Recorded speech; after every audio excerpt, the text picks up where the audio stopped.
So, is it going to be the Harley-Davidson Road Glide or the Street Glide? Let's get into it. What is going on, everybody? We are out here at a standard course location, none other than this scenic gravel pit up here in the Catskill Mountains. And we have none other than a bike that has made some serious waves, Vongasphalt. And I don't know, did you ever name this bike? K-I-T-S-U-N. That's a great name for the bike. So Vongasphalt Street Glide, which has made some waves this season. And yeah, we just shot our final couple pictures to release our brand, none other than Cursed. Check it out. Get yourself a t-shirt if you are down to outride all the challenges that the road throws at you. Let's get that start up, Vongasphalt.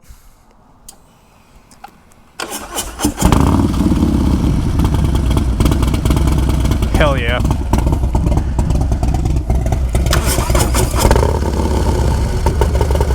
And yeah, trying to make a video that I think y'all will find interesting as we are knee deep in our final form of the Performance Bagger Bro out here on these two baggers that are pretty much taken as far as they could possibly go.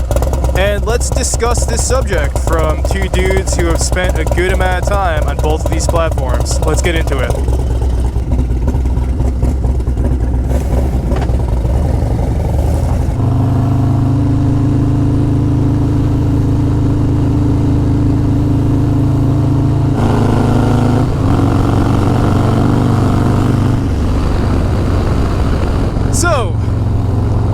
This is a topic that I never explicitly really talked about, but anyway, I made an explicit video about how the modern Street Glide really surprised me last summer when I used one to ride coast to coast, and I actually did it almost completely stock, and obviously I was blown away, and hence a part of the reason why you see Vongasphalt behind me, who chose that as his final path in regards to this performance touring Harley-Davidson game. But a lot of people saw that video and the response was, hey bro, if you're giving the Street Glide such a good review, then why did you take the plunge on a road glide after you said all those nice things about this bike that has been slept on for a while in the modern years? Because, you know, if you're kind of new to the Harley game, basically, when it comes down to the Harley-Davidson touring platform, what the old-timers are going to call a full dresser. We should bring that back. It's really funny to call these bikes full dressers. I should bring that back. Performance full dresser. All right, we're getting off task. But anyway, in my early days of riding, you would actually mostly see bat wings, you know, so I'm talking Street Glides, Ultra Classics, Electra Glides, you know, a lot of bat wings. And what I'm on right now, the Shark Nose, was actually something you would not see as often. And then there began to be a shift. I'd say I started to notice it around, I don't know, maybe 2018, 2019, where there began to be this revival in the fixed fairing life, aka the shark nose fairing, where suddenly we began to see more sharks out there, and the batwing life was becoming less and less as time went on. And then one thing led to another. You got the performance bagger movement, and most of those bikes were road glides, going all the way up to the final frontier, which of course was the track. A lot of people just asking the question of, hey, I know I want to go the route of a Harley-Davidson touring model, but I do not know if I should go the road glide route or if I should go the street glide route. So here's what I'd say for someone who's put an extensive amount of miles on both, right?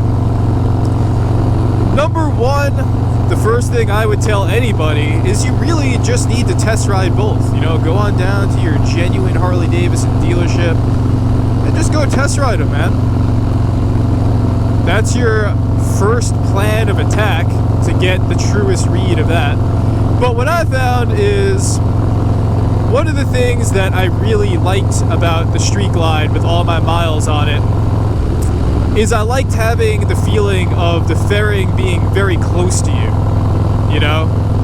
And the fairing providing a more minimal, and the fairing really opening up your field of view as the rider and just feeling like you have less going on in front of you. The Road Glide is more the opposite end of the spectrum, as you can see. I mean, you're seeing what I'm seeing right now.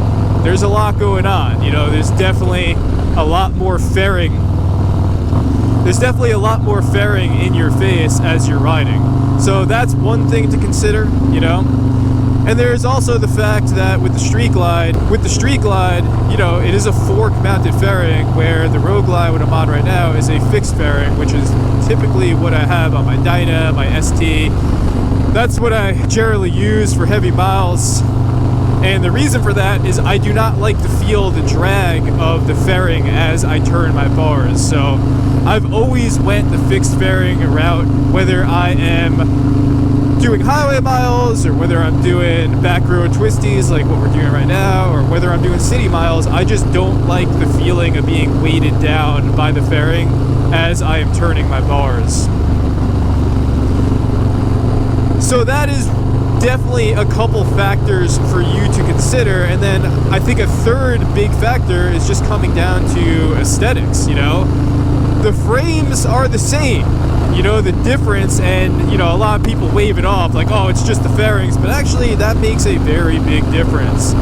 And aesthetically, the bikes are in two very, very different lanes, and again, that is dictated by the fairing styling. So aesthetics is definitely a part of it. I feel like the Road Glide has more of a presence on the road. I feel like the Street Glide is more of like a sleek bat cutting through those highway miles. So yeah, the Road Glide fairing, like I said, definitely gives it more of a presence, I feel like.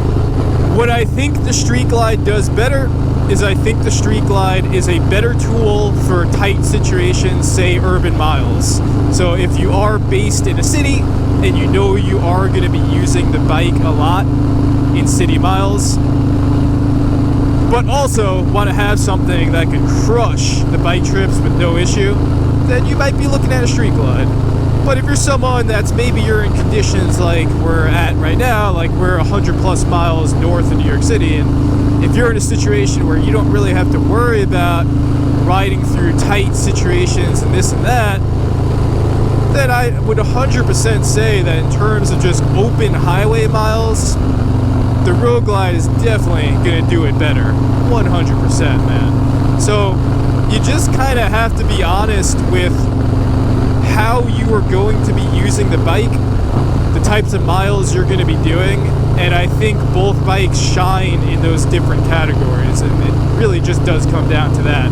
However, what I will say is, going back to how I started this video, you really just need to test ride both, because even though I'm saying that each is better for those different scenarios, at the end of the day, if you have the riding skill, at the end of the day, it really just does come down to the bike that you're going to be more comfortable on and the bike that you're going to be happier on. So what I would say is you could definitely use my experience as someone who's ripped thousands of miles on these bikes, especially someone that comes from a world that's a little bit more stripped down in regards to the Dyna and FXR world.